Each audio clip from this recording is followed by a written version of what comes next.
Welcome to సమస్య ఇక్కడ పరిష్కారం ఎక్కడ కార్యక్రమానికి. ఇప్పుడు మనం ఉప్పల్ నియోజకవర్గంలోని ఉప్పల్ ఎంఆర్ఓ కార్యాలయం దగ్గర ఉన్నాము.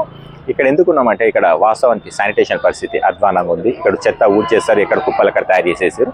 ఒకసారి ఇక్కడ చూద్దాం రండి మనం ఇక్కడ పరిస్థితి ఎట్లుందో.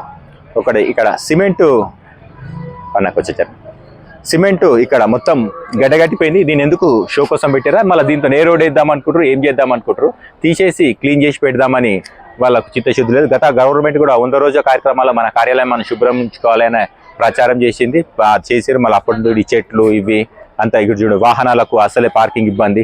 దీంతో పాటు ఇంకోటి చూడండి, చెత్త కుప్పలనే ఉంటాయి. ఫస్ట్ మన కార్యాలయాలు మంచి చేసుకుంటే తర్వాత పబ్లిక్ కోసం ఆలోచించవచ్చు. చూడండి ఎంత అధ్వానంగా ఉంది. ఇది ఈడ కుప్ప తయారు చేసి, చెత్త కుప్ప తయారు చేసి వీళ్ళే ఊడ్చిడ పెట్టి నిర్లక్ష్యం. ఇక చూడండి, ఇంకా ముందుకు వెళ్దాం.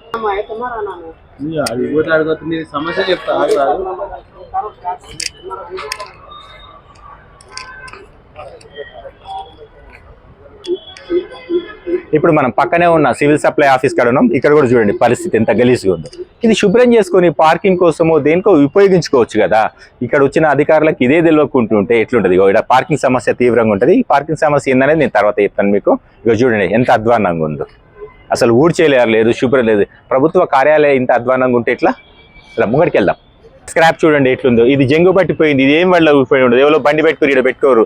ఇదేమన్నా పబ్లిక్ ప్రాపర్టీ అండ్ ఎక్కడ పడితే అక్కడ పెట్టుకొని ఇక్కడ ఇదంతా శుభ్రం చేసుకుంటే 4 వాహనాలు పార్కింగ్ చేసుకోవచ్చు కదా. ఇక్కడ వాహనాలకు కూడా చాలా ఇబ్బంది ఉంది.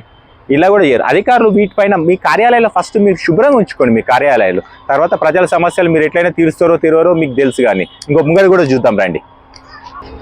ఇక్కడ చూడండి ఎట్లుందో. ఎంట్రన్స్ ఇంత అధ్వానంగా ఉంది. ఇట్లా ఉంటే పరిస్థితి ఎంత అధ్వానంగా ఉంటుంది మీరు చూడండి. ఇక్కడ అధికారులు వాళ్ళ కార్యాలయాన్ని వాళ్ళు శుభ్రంగా పెట్టుకొని పార్కింగ్ లా కానీ ఎంట్రన్స్ లా ఇంకో ఏంటంటే ఇంట్లో 2 అధికారులు ఉంటారు. ఎంఆర్ఓ కాదు, సివిల్ సప్లై ఆఫీసర్ 2 ఉంటారు.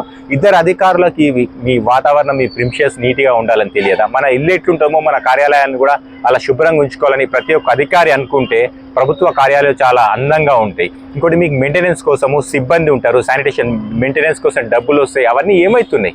మీ పర్సనల్ అకౌంట్లోకి వెళ్తున్నాయా? నిర్వహణ లేవా?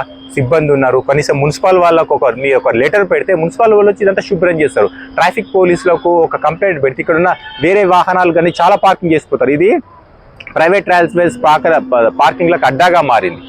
కొంతమందికి డబ్బులు ఇచ్చేసి ఇక్కడ ప్రైవేట్ వెహికల్స్ ఇక్కడ పార్క్ చేసుకొని వెళ్ళిపోతారు మెట్రోలలో. ఇది కాదండి. మీ కార్యాలయాన్ని మీరు శుభ్రంగా ఉంచుకోండి. దీని మీద మీరు దృష్టి పెట్టాలి, అధికారులు స్పందించాలని కోరుకుంటున్నాను.